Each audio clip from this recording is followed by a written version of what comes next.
Friends எல்லாருக்கும் good மார்னிங்க. இன்றைக்கி தேங்காய் பால் சாதம் எப்படி செய்யலான்னு பார்க்கலாம். குக்கரில் நெய் விட்டுட்டு ஹோல் கரம் மசாலா சேர்த்துக்கலாம். பெரிய வெங்காயம், பச்சை மிளகாய், கருவேப்பிலை இது எல்லாமே சேர்த்து நல்லா வதக்கி விட்டுறலாங்க.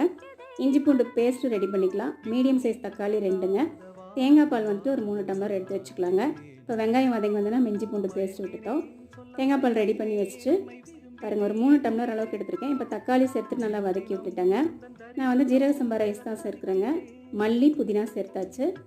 2 டம்ளர் ஜீரக சம்பாவுக்கு நான் 3 டம்ளர் தேங்காய் பால் எடுத்திருக்கேன்.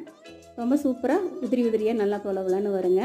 இப்போ வந்துட்டு தேங்காய் பால் ஊற்றிட்டு ஒரு லேசாக கொதி வந்தோடனே குக்கர் லிட் போட்டு 2 விசில் விட்டுடலாங்க. கத்திரிக்காய் வேர்க்கடலை தொக்கு இது எங்கள் வீட்டில் ரொம்ப எல்லாருக்கும் பிடிக்கும். இந்த டிஷ் வந்து பண்ணுறது என்னோட சன்னின்ல தான். அவர் செஞ்சால் ரொம்ப டேஸ்ட்டாக இருக்கும். அப்புறம் பாருங்கள், சாப்பாடு ரொம்ப பொலன்னு சூப்பராக வந்திருக்குங்க. நல்ல ஒரு டேஸ்ட்டு. எல்லாத்துக்குமே சர்வ் பண்ணி கொடுத்தாச்சு. நானும் சாப்பிட ஆரம்பிச்சிட்டேங்க. இந்த வீடியோ பிடிச்சிருந்தேன்னா லைக் பண்ணி, ஷேர் பண்ணி, சப்ஸ்கிரைப் பண்ணுங்கள்.